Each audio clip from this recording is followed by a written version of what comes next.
अस्सलाम वालेकुम। तो वेलकम है आप लोगों का ये अमरात चैनल में। आज हम बात करने जा रहे हैं जेट एंड सी के हवाले से पब्लिश होने वाले कुछ नए डॉक्यूमेंट्स के हवाले से।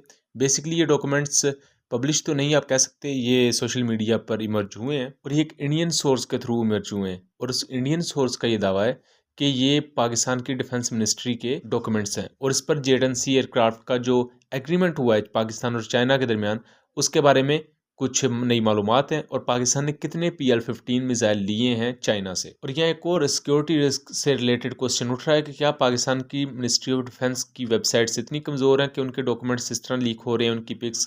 तो इस पर बात करते हैं, लेकिन वीडियो में आगे बढ़ने से पहले आप चैनल को सब्सक्राइब कर लें और हमारी वीडियोज़ को शेयर कीजिएगा।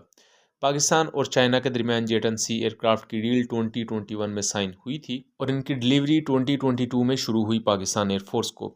सबसे पहली जो मालूमात थी पाकिस्तान के इंटीरियर मिनिस्टर उस वक्त के, उन्होंने कहा था कि 25 से 36 के दरमियान jet and C aircraft Pakistan आएंगे और यही सबसे पहली असेसमेंट थी कि Pakistan at least 2 squadron jet and C के लेगा।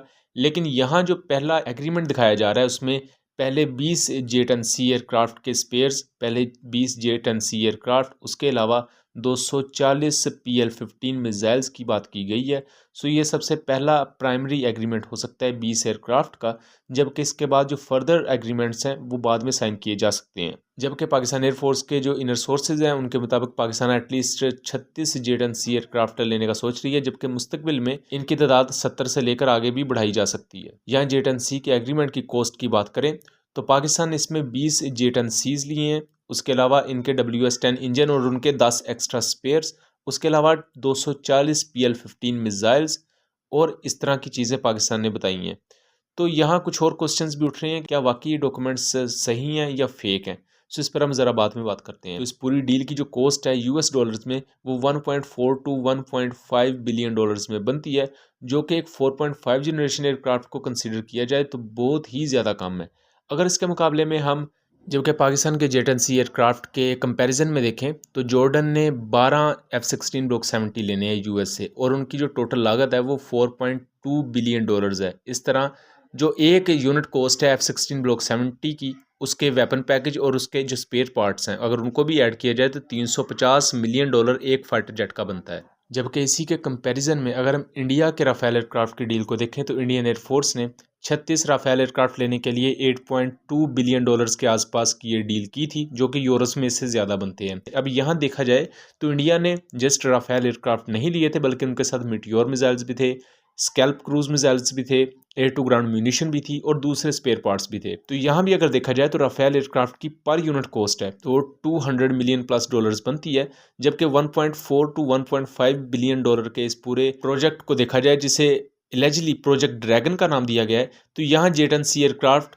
PL-15 इनके इंजन्स के स्पेयर और दूसरे वेपन्स की जो टोटल मिला जुला कर कीमत है वो per unit cost 70 to 76 million dollars बनती है, जो कि F-16 ब्लॉक 70 और राफेल एयरक्राफ्ट की निस्बत बहुत ही ज़्यादा सस्ती है। जबकि उसके अलावा यहाँ भी एक चीज़ देखी जाए तो जेट एंड सी एयरक्राफ्ट का जो रेडार है वो ज़्यादा TR मॉड्यूल्स कैरी करता है राफेल एयरक्राफ्ट के रेडार से, ये चीज़ भी देखनी होती है। But overall jet and C aircraft एक सिंगल इंजन एयरक्राफ्ट है, जबकि राफेल एक ट्विन इंजन एयरक्राफ्ट है।